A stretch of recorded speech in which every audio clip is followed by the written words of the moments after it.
ഈ സന്ധ്യ സമയത്ത് ഞാൻ ദേ ഇവിടെ വന്ന് കട്ട പോസ്റ്റാണ്. എന്താണെന്നറിയാമോ? ഒരു മുതലിനെ വിളിക്കാൻ വേണ്ടിയിട്ട് വന്നതാണ്. ദേ ആ മേലിരുന്ന് എഴുതുന്നുണ്ട്. ആ മുതലിനെ വിളിക്കാൻ വേണ്ടിയിട്ടായിരുന്നു.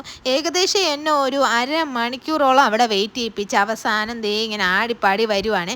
അങ്ങനെ അവളെയും കൊണ്ടിട്ട് നേരെ മീൻ മേടിക്കാൻ വേണ്ടിയിട്ട് പോട്ടെ. എനിക്കെന്തോ ഭയങ്കര ഇഷ്ടമാണ് ഇതിൻ്റെ ഇടയിൽ കൂടെയൊക്കെ ഇങ്ങനെ മീനൊക്കെ നോക്കിയിട്ട് നടക്കാൻ വേണ്ടിയിട്ട്. കുറേ വെറൈറ്റീസ് ഓഫ് മീൻ ഉണ്ടാവും കേട്ടോ. അവസാനം നമ്മൾ സ്ഥിരം മേടിക്കുന്ന മീൻ ആൻറ്റീരിയിൽ നിന്ന് മീനൊക്കെ മേടിച്ചിട്ട് ദേ ഈ ചേട്ടൻ്റെ നിന്ന് മരിച്ചിന് മേടിക്കും. സ്ഥിരം ഈ ആൻറ്റീരിയിൽ നിന്ന് മീനും മേടിക്കും. തൊട്ടടുത്തിരിക്കുന്ന ഈ ചേട്ടൻ്റെ നിന്ന് മരിച്ചിന് മേടിക്കാറാണ് പതിവ് കേട്ടോ. അവിടെ നിന്ന് നേരെ മലക്കറി മേടിക്കാൻ വേണ്ടിയിട്ടാണ് പോയത്.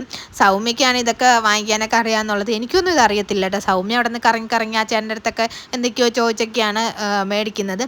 അത് കഴിഞ്ഞിട്ട് മാങ്ങ എടുക്കുവാണ്. അതിൻ്റെ ഇടയ്ക്കാണ് ഞാൻ ഒരു സാധനം കണ്ടത്. ഈ ഒരു ഫ്രൂട്ട് ഇതെന്താണെന്ന് അറിയാമെന്നുള്ളൊരു കമൻറ്റ് ചെയ്യണേ. എനിക്ക് തോന്നുന്നു പണ്ട് നമ്മൾ കഴിച്ചിട്ടുള്ള എന്തോ മുട്ടപ്പഴമോ അങ്ങനെ എന്തോ ഒരു സാധനത്തിൽ അതുപോലെ ഇരിക്കുന്നതാണോ എന്നറിയത്തില്ല.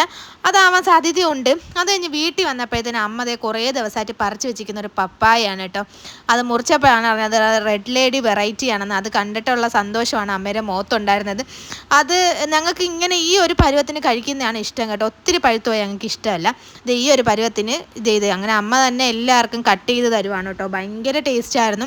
നല്ല മധുരം ഉണ്ടായിരുന്നു കേട്ടോ. ഇത് കുറേ ദിവസം വെയിറ്റ് ചെയ്ത് പഴുക്കാതിരുന്ന അവസാനം പഴുത്ത് മുറിച്ചാണ്. അങ്ങനെ ഞങ്ങൾക്കും തന്നിട്ടോ. നല്ല ടേസ്റ്റ് ആയിരുന്നു. അപ്പോൾ അത്രയുള്ള വീഡിയോ ഇഷ്ടമെങ്കിൽ ലൈക്ക് സബ്സ്ക്രൈബ് ചെയ്യണേ. ടാറ്റാ.